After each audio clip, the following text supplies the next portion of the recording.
You're listening to the Apple Insider Podcast.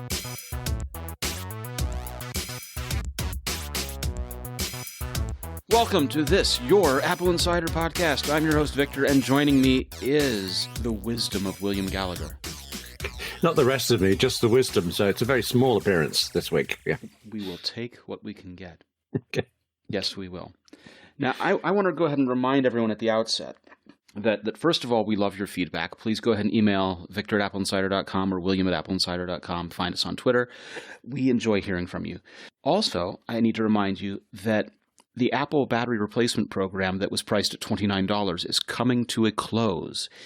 If you have a device and your battery is suffering, if your battery is weak, if your battery could possibly use to be replaced, you ought to go ahead and take advantage of that before December 31st. Actually, I just realized, can I throw in there, because we talked about this before, because you and I both had iPhone 6s and went through the battery thing. If you don't realize that your battery is slow, you think your phone's getting slower anyway, you can go to settings, battery health, and it will actually tell you, ooh, this needs replacing. So you can look at it there. But really, if it's slow at all, this is your time to do it. Yes, and it's not a difficult process, right? It's a sort of thing that takes about 2 hours at a busy Apple store. You Yes. go in, you make your appointment, you go in, you drop it off, come back 2 hours, fresh battery. Yes. When I did this, it was at the peak of this, so it took 3 hours that time, slightly unusual. And in that time, Tesla across the street tried to sell me a car, like I had a chance. They were unsuccessful in that effort, weren't they? Yeah, a little bit. But they gave me a gorgeous test ride, and I was very clear that it wasn't going to happen. I might have said just because you don't have one in the right color, but I was... Yeah. Valiant effort, my friend. Exactly. Now, Qualcomm, we've talked about Qualcomm before. Oh, yeah. Qualcomm say that they are on the doorstep of resolving their legal troubles with Apple, their legal battles. They are nearly at resolution. Now, what happened here is that Steve Mollenkopf told CNBC's Jim Cramer that they talk as companies, that the situation is consistent with, quote, the fourth quarter of the game, not the first quarter. And they've always sort of talked that the second half of this year and into next is when they really would be on the doorstep of finding the solution. And they don't see anything different in that. They figure they're still on track. He also suggested that Qualcomm would love to work with Apple, particularly on 5G-equipped iPhones. You can view this a couple of ways. You can view this as them wanting to get this resolved because they're paying a lot of money to lawyers. You can view this as wanting to get this resolved. They tried to settle earlier so they wouldn't have to have a judgment of any kind. And that didn't quite work out in their favor because they weren't allowed to have the settlement. And they ended up being required to license their patented technology. And the recurring theme here is the accusation that Qualcomm abused its market dominance to make chip buyers sign unfair patent deals. So already that's kind of being upset. Now, Qualcomm, they make a bunch of stuff. They make wireless chips. They make the modems for these cell phones. They're the owners of the technology for CDMA technology, which is why this has been a big deal for them and why Apple still uses them for the Sprint and Verizon handsets, where they're using Intel everywhere else. This is the pressure's been on them because Apple's been directing its manufacturers to withhold royalty payments. So there's a lot of money involved, $7 billion up in the air potentially, just in terms of those royalty payments. Right. And so this has to come to close. And no one wants this hanging out very long. And we saw with the Samsung trial that as that was ongoing and as soon as it was wrapped, Apple kept them as a supplier. And it was simply about resolving that issue. And Qualcomm is hoping that the same is true here, but that licensing of the patented technology opens the door for Apple to use from suppliers like Intel and MediaTek, who could license from Qualcomm. And Qualcomm doesn't want to lose their dominance here because that's been one of the big cash cows. I'm following that. I don't know why they're saying now that it's almost resolved. I imagine Apple hasn't said, yes, they're right, it's almost resolved. Apple doesn't say a whole lot, though, True. Especially not in the middle of litigation. Good point. Yeah. Right? I mean, you don't – classically – if you're in the middle of litigation, you don't go out and talk about the litigation, although Steve Mollenkopf saying, we think we're at the end of it, we think we're nearly resolved, is amicable. It's also not letting on a whole lot. The only thing that he could be doing, going on Cramer like that, is trying to keep their stock price afloat. And that's speculation on my part. I have no knowledge. It's just that the idea is if you're going out and telling people things are rosy and coming to a close, that the uncertainty is almost over, isn't that what you're trying to do? Yes, that makes sense, I guess. Okay. I'm just curious to see what happens next, I suppose. I often am when we talk about Qualcomm, but it always seems to take a slightly different turn than I'm expecting. Perhaps this will be a nice turn and it'll all be happily resolved. They make good parts. Let's be, as a consumer, I have Wi-Fi products that have their chipset in the Wi-Fi products, and they work brilliantly. They are among the top performing products that I have for Wi-Fi gear. And I've reviewed a fair amount of stuff, right? Mm-hmm, mm-hmm. So I would hate for them to get into a downward spiral, right? One of the worst things that could happen is for them to be in a bad position because this puts a big cloud over them, and then they no longer supply the modems, and then they no longer supply wire. It just look at what happened with Imagination, right? They were making the graphics chip for Apple for the iPhone. They no longer do that. Now they're searching for customers and barely staying afloat. Yeah, I don't think I've even heard of Imagination. They were the makers. Wow. Yeah, so there's the GPU that was in the in iPhone previously, and they're pretty much where are they? We don't talk about them anymore. Well, clearly not. No. Okay. And Qualcomm is brilliant and large right now, and supplies a huge amount of things. But this is I think they're going to come out of this okay. I think they come out of this okay. I think they come out of this. The questionable marks for them are the ones where they have to license the technology, and they have to collect royalty payments that are fair and aren't over collecting or double collecting or things like that. And that's kind of it. That's I think where the pinch is on them. So maybe they have to find more customers. Maybe they have to. But the truth is they're pretty good because they also have the Snapdragon, and so their CPU is used in pretty much, not entirely, but pretty much in most Android phones, especially most of the good ones. You'd much rather have a Snapdragon Android phone than a MediaTek. And they are the chip suppliers for Android Wear products. Now, they've been slow about revising that chipset because Android Wear has been a little slow. The question is Android Wear slow because the chipset's 2 years old, or is the chipset 2 years old because Android Wear has no adoption? Right, good point. Chicken and egg, all of that stuff, nature versus nurture, Android, yes. So you're saying they're fine, really. They're in they're not a great position now. It's not a doomsday scenario for them. It's not It's not amazing, but I think they're going to come out of it okay. And sorry, I always ask you too much about Qualcomm when things want to move on. You don't think this is a chance that they'll come out of it in a position weak enough that somebody else will just buy them completely? Okay, I can hear the can open, the worms everywhere on that one.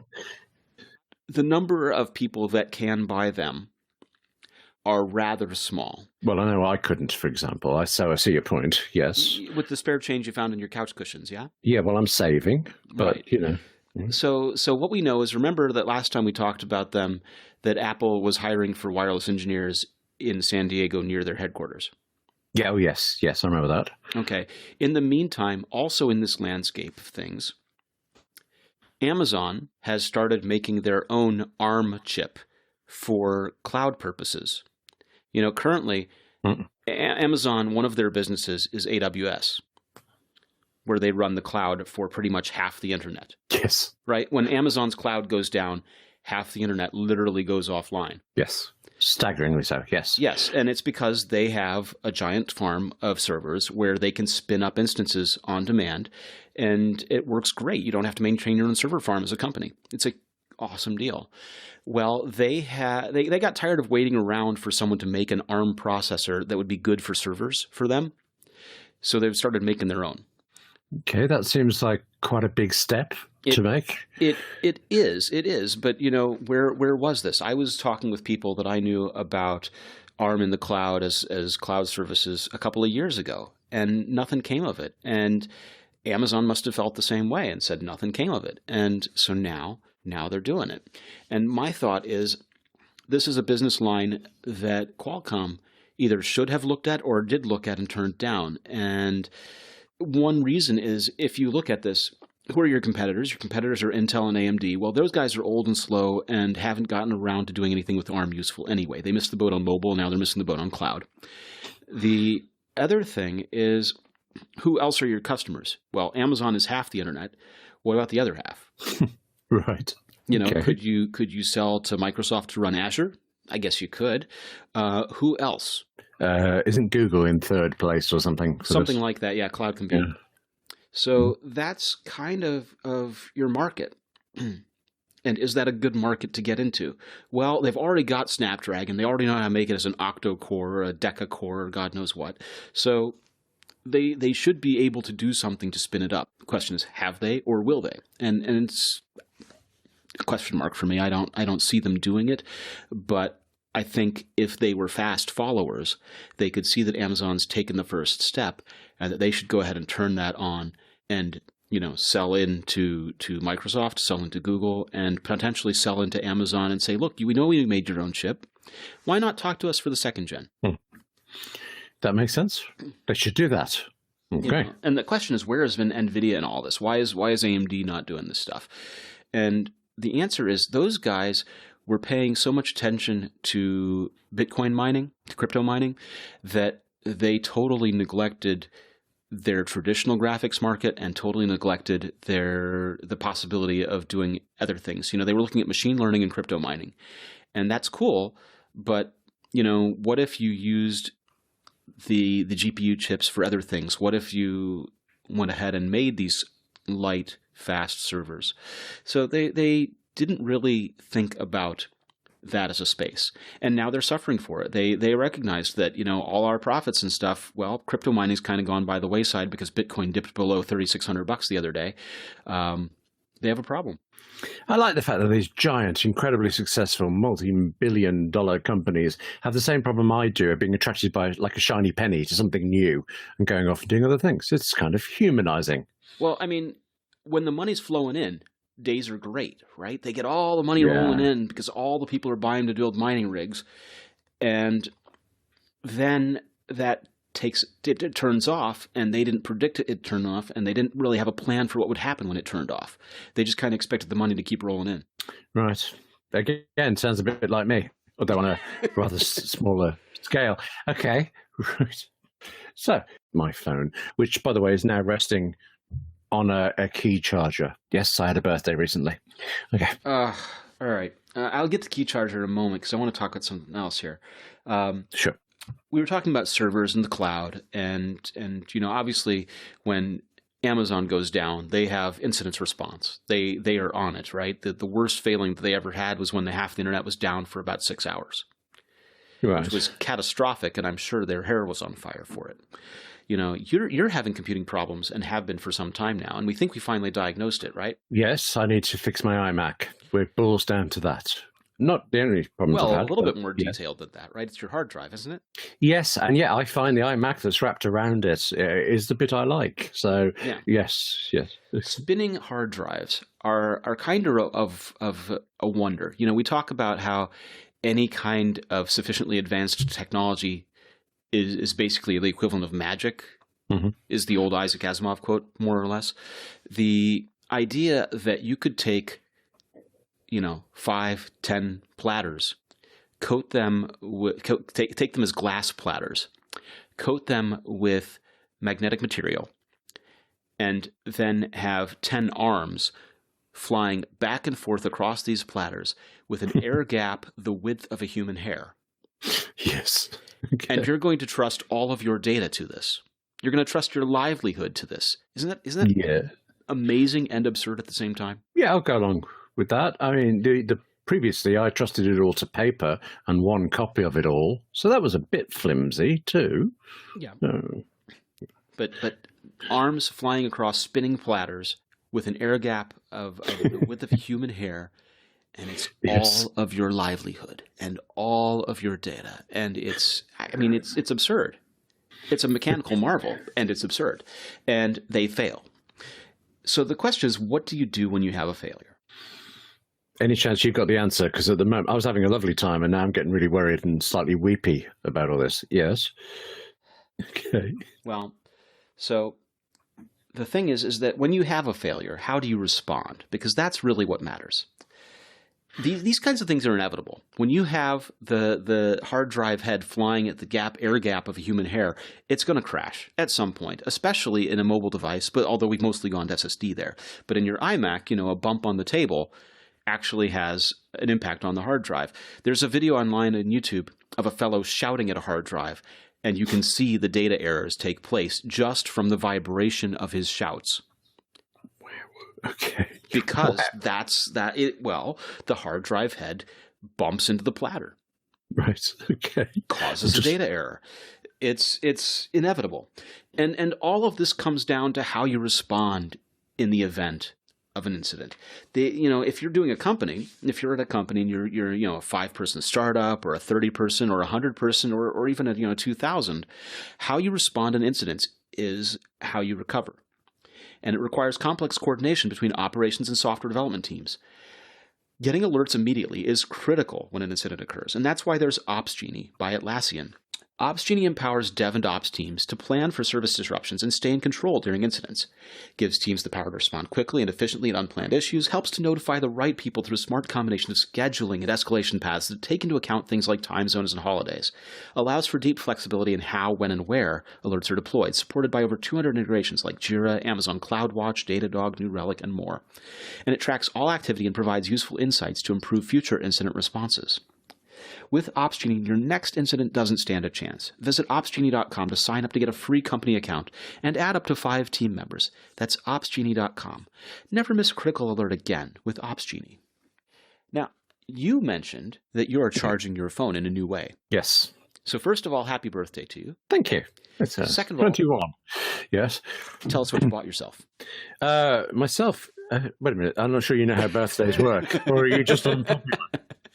Well, it depends. If you're lonely, birthdays work like buying yourself a present. So tell me what you got.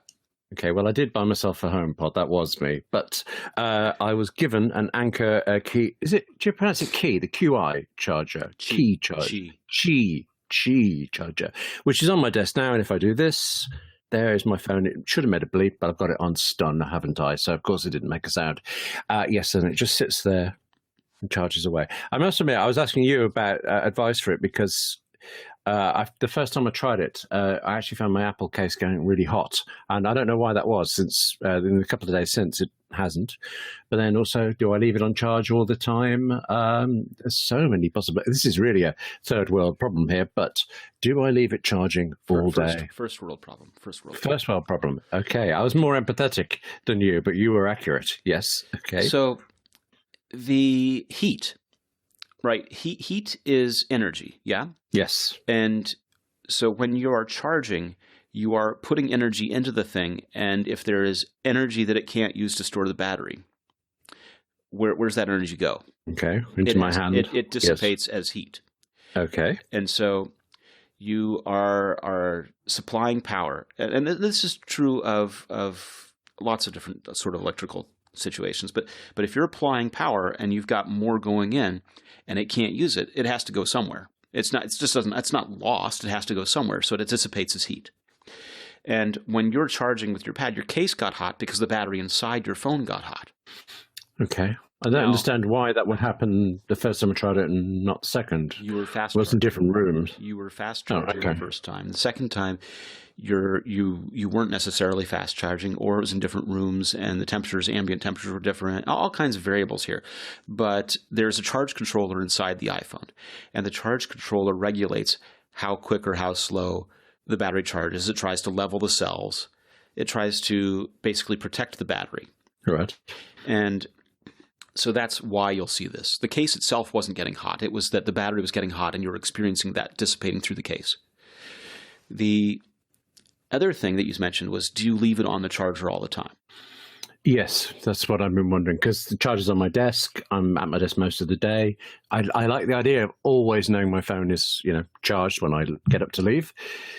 But is it going to damage my battery forever? Yes. Okay.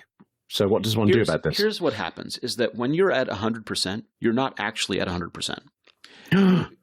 You are rapidly fluctuating between 99 and 100, because as you use your phone, it is discharging some of the battery. Right? Oh, right. Yes, of course. If it's on, and it is, it's running your Wi-Fi radio, it's running your cellular radio, it's receiving and polling for email, it's doing all these things that it does, and that uses battery, yes? Yes. Okay, so it is draining itself down to do those functions at the same time as you are charging it. So it is rapidly charging and discharging it. And that imposes some wear on the battery. Okay. So if you want to avoid those rapid charge-discharge cycles, when it's reached full capacity, take it off the charger. Okay. Let it, slowly, casually, barely, as it's in its sort of energy conservation mode because you're not interacting with it, let it run down a few percent. You'll still have a few, you'll be down a few percent, but you should be good, right? Okay. Well, it's on 74% now. I'm going to do that. There it is. And it's charging away. Okay, but I will now totally forget about it, and unless somebody phones me or something, won't look until it's at 100%. That's going to worry me. Okay. Fine. I understand that that's going to worry you, but this is the, if you want your battery to last, and last, and last, and last, there are things you can do like don't charge it overnight, because overnight it's doing that charge-discharge thing. The other thing you can do is don't necessarily always charge it up to 100. If you charge it up to 70, let's say, then it will last longer.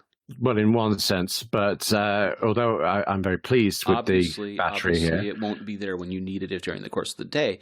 But this is the compromise, is battery technology is not perfect. Okay. We have yet to attain the perfect battery. It is a chemical composition, there are electrical properties, and they wear out. And you can prolong their life by doing things like not charging overnight and like only charging to 70 for, regular use when you'll be near a charger later. And then charging to 100 when you absolutely need it for the full day and won't be near a charger at all, kind of thing. Okay. Right. It's about these compromises and adjusting your habits for the compromises that make sense for you. Now, if you're fine with your battery health being 70% at the end of 2 years. Well, I think it's been worse than that before, so okay, yes. Right. But if that's the case, if you're okay with that because you know that you're getting a new phone in a year anyway and that 2 years doesn't matter to you, then by all means carry on and do as you do.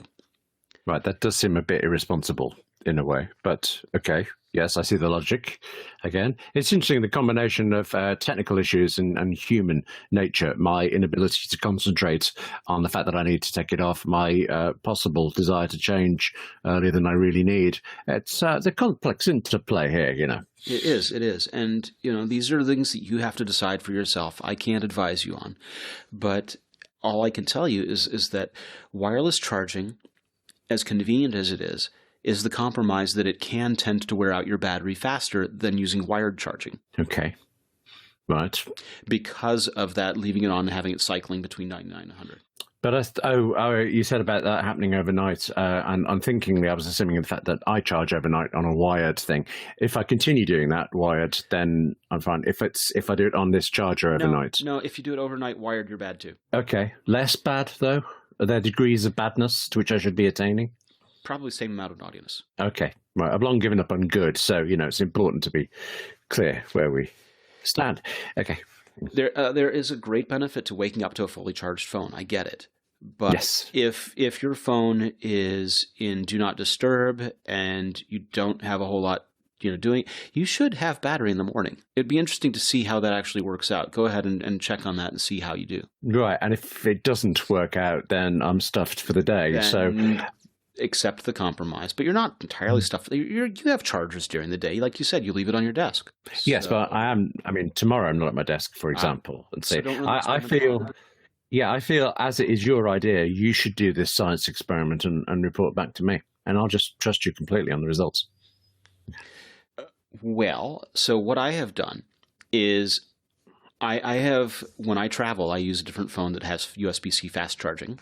And I will charge it to 70 and go with it, knowing that I've got a fast charger and within 15 minutes I can be up around 50 or 60% of battery anyway. Wow. Okay. Yes. There are some advantages to using the USB-C fast charging. Yes, I see that. I see a disadvantage as well. I presume you're using an Android phone there. As said, these are all compromises, and I have yet to acquire a phone that has the USB-C to Lightning capability. Okay. there are all compromises in place. It's a sad world, isn't it? It's a desperately sad life we lead with all of these devices. Is that even when we beat these compromises, even when we beat these limitations in the future, in this glorious future, in the great wide open, when all of our battery troubles are solved, there will still be other compromises. Okay. Right. Why don't we just give up and go back to paper and pen, be done with it, get on with everything else? No. Okay. Well, thank you for considering that. I had to fill out a passport form recently, and because I use Text Expander, I write the letters XEM, and it just springs out into my email address, like a lot of people use Text Expander. But I actually wrote in the form, in the little boxes, XEM, and just for a moment, wondered why it wasn't. That's a new form, actually, but let's put that behind me.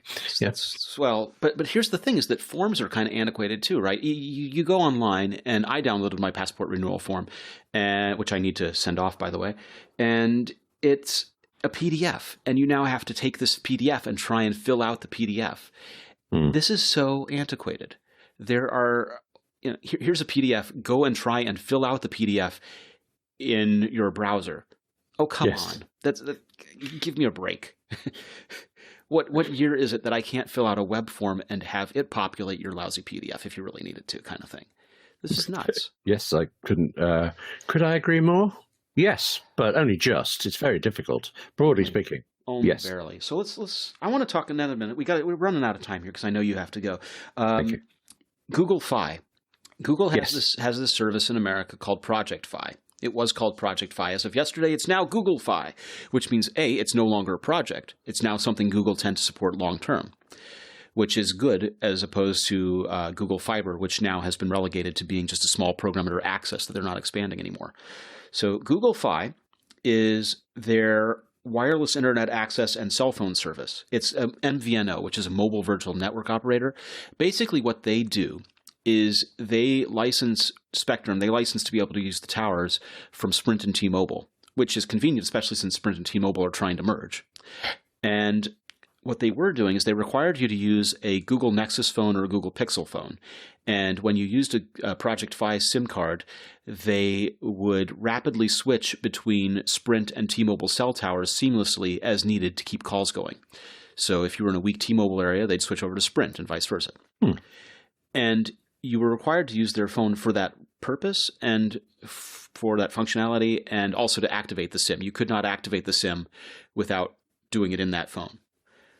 They have decided, by changing it to Google Fi and not a project, to support compatible Android phones and iPhone in beta support. Now, in iPhone, they don't allow you to switch between networks. You're just using T-Mobile, basically. And that's fine. What I was doing when I used this was I'd activated it in my Google phone, my Android phone, and then put the SIM in the iPhone. And it worked. You were just on T-Mobile. But you couldn't set it up or manage the account or do any of those things from the iPhone because they were a desktop web browser layout or the Project Fi app, which is only available on the Nexus or Pixel. What they've done is they've gone ahead and created the iOS app that allows you to manage all your account and activate your SIM. And so you can go ahead and do that. Now, 5S, SE, and newer are supported. 5C and iPhone 5 are not. And that goes back to the 32-bit, 64-bit app thing, really. I have gone ahead and signed up for the Project Fi SIM. I did it using the iOS app, and we'll be talking about that on AppleInsider.com soon. Excellent.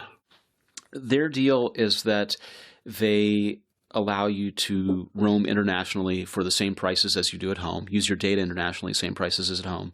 They are $10 a gigabyte of data up until 6 gig, after which it's all free and throttle a little bit. But they have family plans in there where if you open up more lines, they limit the maximum amount. So it's an interesting thing to look at. I need to decide if I'm going to do that or not. The problem is that T-Mobile service has been so lousy. I've been waiting for them to implement 5G because for 5G, they're said to get it all better. Right. Yes. It's always going to be better with the next G, but okay. Well, when they have to redo all of their towers, that's the chance to make the coverage work. Oh, that makes sense. Okay. Right. I was being unnecessarily sarky there. I'm sorry, T-Mobile. But you may not even need them. You may stick with Googlified. or whatever it's called. Well, I mean that's what they're doing. I'm not on their plan currently, although I have signed up a phone for it.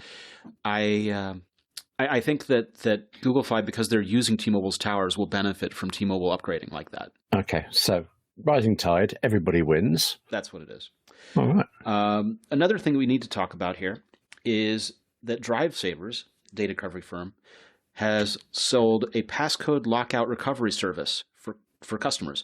Basically, they're claiming that they have a 100% success rate with iPhones, regardless of passcode length, and that you can use it to unlock passcode locked iPhones. Now, obviously, that won't help you if you have an iCloud locked iPhone, but if it's just a passcode locked one, then they can get in. No, hang on. I'm not clear of the distinction there. Okay. Passcode is the numerical digit or password that you have at the beginning of your iPhone to unlock to get to the home screen. Yes. iCloud lock is if you have your device enabled with Find My iPhone and you lose it, then you can lock the device, and it requires your iCloud username and password or email password to get in and then be able to unlock the device. And so what happens is there are people who steal devices, and if you don't iCloud lock them through Find My iPhone, then they basically have a free device. Right. Okay. I have a friend whose wife was in Barcelona, and she was on a call, and the phone was stolen out of her hand while she was on the call. And I advised my friend to lock the phone, and he did, and he put an emergency message on the screen saying, "Please text me if you want to return the phone." Well, they texted him, but they phished him. They sent him a text that said, "Hi, we've located your phone. We need the Apple ID to verify it's yours." And he gave them the password, which unlocked the phone, and now they have a free phone. Okay, well, points to them for chutzpah, I suppose, but ouch. Okay. Right. Yeah. That's an expensive text exchange. Yes. And he wasn't even concerned about the cost of the phone. He said, you know what, forget it. I was going to upgrade her phone anyway. He just wanted to make sure that the data was secure. Yeah, absolutely. Yes. Oops. Yes. Yeah. Well, lesson learned. So in that event, reset all your passwords and turn on two-factor on everything. Yes. That is the lesson. And two-factor via SMS is terrible because it puts your two-factor key right back in the hands of the people that stole the phone. Yes. So that's the comment on that. iPad Smart Connector. Andrew O'Hara, our one and only, wrote about this. And basically, what he's saying is that the Smart Connector that was on the original iPad Pros was in one position. The Smart Connector on the new iPad Pros has moved. Yes. And that this is brain dead. Agree or disagree? Well, I heard the rumors that it was going to move, and people were saying this was a terrible idea, and then it moved, and I thought, well, this is typical Apple. Everyone says something to them, but I couldn't see the difference. Actually, I do have a Smart Connector on my original iPad, but I can't remember the last time I tried connecting it. So what's the difference, really? Well, so there were very few accessories. There were a bunch promised originally as the idea was this was going to be awesome, but pretty much Apple made a few things for it, and Logitech made a couple of things for it. Oh, yes. I used the Logitech Create keyboard case for a while. It was like adding a sailboat to your iPad. It's huge. Yes. Right. And so, but the benefit was that the keyboard had a battery in it that could also charge the iPad. Right. Right? Which was a neat idea. But it didn't really go anywhere. Apple didn't make any accessories for it beyond this, and third parties certainly didn't. Well, by moving the connector, they've just rendered all of the Logitech stuff that was released obsolete. And they've created the very real fear that Apple could move it again, rendering whatever else anyone makes now obsolete. So basically, they've crippled this port. Okay, for everybody but themselves. But they also aren't doing a whole lot with it. Or not yet. So what's it for? I mean, basically, if the biggest issue that we heard was third parties weren't really happy with the Pogo pin implementation. And Pogo pins are basically spring-loaded pins so that they push themselves to make contact. That design remains the same. But by moving the port and not addressing those complaints, no one's going to use this, which is a big waste because it was an interesting idea. Yes, I like the sound of it when it came out. I'm surprised I hadn't realized that I hadn't used it. Yeah, okay. That seems unfortunate. It is. It really is. And then this is something that Apple does, right? Apple invents a port, and with the exception of Lightning or 30-pin, it never really takes off. And they've done this. They did this a number of times. They did this with the Pro speakers that used a funky port that was only on the G4 Cube years ago and the iMac. They did this with ADC, Apple Display Connector. They used to use their own port for Ethernet years and years and years ago, back in the dark ages. They did this before they moved to mini DisplayPort on the laptops. They had a weird display connector for a while. So they invent their own connectors, and with the exception of Lightning and 30-pin, pretty much no one picks up on it. And this is another example of them doing something, not telling anyone what's it for, and crippling it by moving it around and by not addressing the complaints of the people that have to work with it. So really all they're doing is compressing the life cycle of a port, creating it, using it, and killing it, but just a lot faster than normal. So points for efficiency in a weird way. I got nothing else. I don't know what they could possibly do. It's bizarre. It's really bizarre because there are very smart people who are working on this. They had to pitch this. Indeed. It had to get approved. It had to get approved all the way up the management chain, right? Yes. And they had to talk about all the potential that they could use this thing for. And that totally hasn't worked. And yet it continued on to the new one in a new place. Which suggests they went through all the same discussions again. I think, yeah. Right.